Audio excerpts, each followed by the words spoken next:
তো বন্ধুরা দেখো, এদিকে শাশুড়ি বৌমা মিলে কিন্তু বসে গেছি। এদিকে চাল গুঁড়া করছিলাম হামুল দিস্তার মধ্যে। তো এখন আমাদের চাল গুঁড়া করার ভীষণ একটা সমস্যা হয়ে গেছে, ঢেঁকি নেই। তো পাশের বাড়িতে ঢেঁকি আছে, তো অনেকটাই দূরে, আর ওখানে ঢেঁকিটা ওদের খারাপ আছে।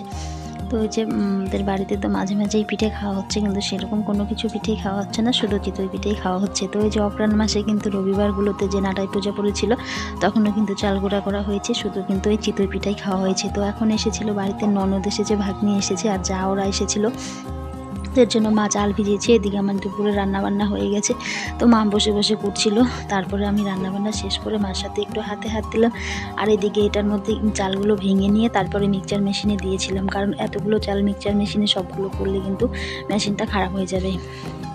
তারপরে এদিকে দেখো, এই যে বিকেলবেলা দেখি জানলার সাইডে দেখছিলাম, জানলা খুলেই এতটা আওয়াজ হচ্ছিল, খুলে দেখি তো ওই যে বাগানগুলো কিন্তু এদিকে ছেটে দিচ্ছিল। তো এখন তো সিজন শেষ হয়ে গেছে, পাতার সিজন শেষ, তো এখন এই যে গাছের যত্ন করতে হবে। তো ওই যে গাছগুলো অনেকটা মানে এক আঙ্গুল করে কিন্তু গাছগুলো এদিকে কেটে দিচ্ছে। আর এখন কিন্তু সমস্ত কিছু মেশিনের দ্বারা হয়। আগে তো ওই যে হাত দিয়ে দা দিয়ে কিন্তু ছাড়তো, এখনও ছাটে অনেকে দা দিয়ে, কিন্তু বেশিরভাগই এখন মেশিন হয়ে গেছে। তো 4-5 জন লেগেছে বাগানের মধ্যে মেশিন দিয়ে ছাড়ছে। আর এদিকে দেখো কীরকম ঘন কুয়াশা, প্রচণ্ড ঠান্ডা পড়েছে। ঠান্ডায়ও কিন্তু থেমে নেই, সবার যার যার কাজ থাকে কিন্তু করতেই হয়। তারপরে বিকেলবেলা আমি এদিকে জামা কাপড়গুলো আনতে গেলাম। আর কয়েকদিন থেকে এরকম ঠান্ডা দিয়েছে, না জামা কাপড় শুকাচ্ছে না কোনো কিছু হচ্ছে, প্রচণ্ড ঠান্ডা দিয়েছে। যতই ঠান্ডা থাক না কেন, থেমে কিন্তু কেউ থাকে না, যার যার কাজ থাকে কিন্তু করতেই হয়। তো এদিকে রান্নাবান্না তো হয়ে গেছে, তোমাদের দেখালামই। আর জামা কাপড় কিছুই শোকায়নি, তো ওই পেছনেও কিছু জামা কাপড় দিয়েছি, সেগুলো আমি আনতে যাচ্ছিলাম। আর 4-5 দিন হয়ে গেলো একদমই কিন্তু সূর্যি মামার দেখা নেই, প্রচণ্ড ঠান্ডা।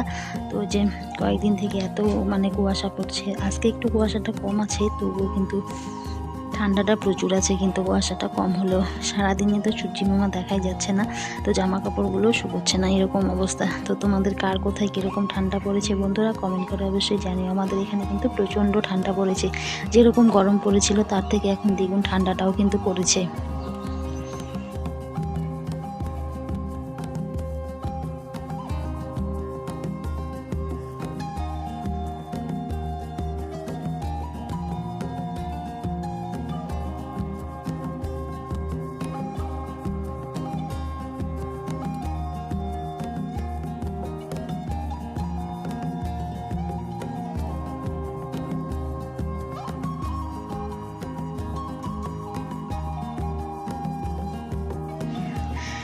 আর এটা হচ্ছে পরের দিন সকালবেলা। তো এই যে দেখো, পরের দিন সকালবেলা উঠে দেখছি একদম বৃষ্টির মতো পড়ছে, মোটা মোটা, মানে কুয়াশাটা আজকে ঘন নেই, মানে চারিদিকে অতটা অন্ধকার নেই, কিন্তু আজকে পড়ছে একদম বৃষ্টির ফোঁটার মতো পড়ছিল, একদম উঠান টুঠান ভিজে গেছে। তো ওইদিকে যতই কিছু হোক না কেন, আমাদের কিন্তু বাড়ির বোদের কাছাকাছি কিন্তু থামে না। তো জামা কাপড় কাচা হয়েছে কতদিন থেকে, একদম শুকাচ্ছে না। আর শীতের দিন আসলে না, জামা কাপড়গুলোর জন্য বেশি নোংরা হয়ে যায়।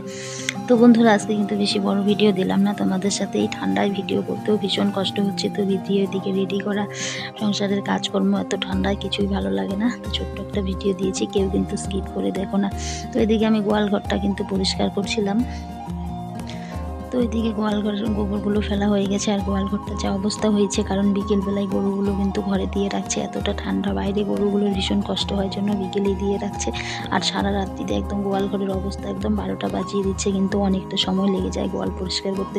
তো গোবর ফেলে তো গোয়ালের যা যা ছিল সমস্ত খ্যাট দিয়ে রাখা হয়, ওগুলো বের করে নিয়ে এখন আমি যে সামনেটা ঝাড় দিচ্ছি, ঝাড়টা দিয়ে সকালের কাজকর্ম আমার কমপ্লিট, তারপরে স্নানটাও করে নেব। যতই ঠান্ডা হোক, স্নান তো আমাদের করতেই হবে। বাড়ির মধ্যে স্নান না করলে কিন্তু একদমই ভালো লাগে না। আর একদিনও কিন্তু যতই ঠান্ডা পড়ুক না কেন, স্নান না করলেও কিন্তু যেরকম ঠান্ডা লাগে, করলেও সেরকম ঠান্ডাই কিন্তু লাগে। মানে প্রথমে করাটাই ভয়, তারপরে করে ফেললে কিন্তু আর কোনো কিছুই মানে সেরকম মনে হয় না। তো এদিকে উঠান টুঠান সকালের বাসি কাজকর্ম হয়ে গেছে। তো এখন যে গোবর ফেলেছিলাম, তো সামনাটায় গোবর টোবর পড়ে আছে গোয়ালের, তো খ্যাটের পড়েছিল, সেগুলো একটু মানে ঝাড় দিয়ে তারপরে স্নানে চলে যাব। আর এদিকে রোদ্রু তো নেই, ধান সিদ্ধ করা হয়েছিল কতদিন আগে, যে উঠানে তিরপালের মধ্যে ধানগুলো গুটি করে রাখা হয়েছে, দেখতেই পাচ্ছ 3-4 দিন থেকে ধানগুলো এভাবেই আছে, জানি না ধানগুলোর কপালে কি আছে। প্রচণ্ড ঠান্ডা পড়েছে, মানে গরম যেরকমটা দিয়েছিল তার থেকে দ্বিগুণ ঠান্ডাটা এবার মানে পড়েছে। যেরকম ঠান্ডাটা দিচ্ছে আবার গরমও কিন্তু দিবে। আর ঠান্ডার সময় কিন্তু ঠান্ডাকে একটু উপভোগ না করলেও কিন্তু হয় না, যে ঠান্ডা ঠান্ডা কিন্তু মনেই হয় না। তো এই যে আমাদের তো জোয়ান মানুষ অতটাও কষ্ট হয় না, বুড়া মানুষের সবচেয়ে হচ্ছে কষ্ট, পশু পাখি এদের হচ্ছে কষ্ট। আমরা তো ঠান্ডা লাগলে লেপের তলায় চলে যাই, ওরা তো আর সেটা পারে না। তাহলে বন্ধুরা আজকের ভিডিওটা এখানে এন্ড করছি, টাটা বাই।